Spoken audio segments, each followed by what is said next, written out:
Welcome, in this video we are going to learn DOS attack using MS-10 II6 ASP-DOS module.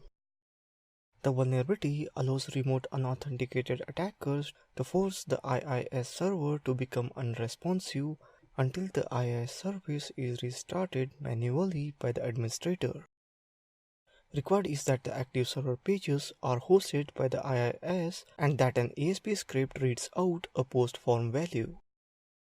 Type use auxiliary DOS Windows HTTP MS-10 065 II6 ASP_DOS.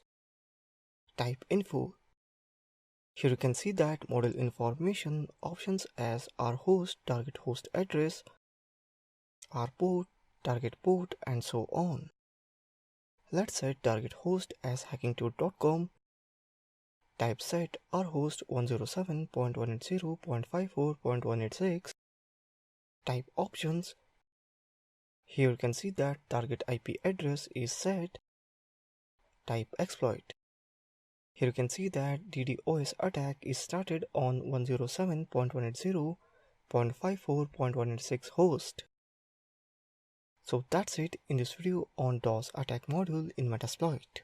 Thank you for watching this video.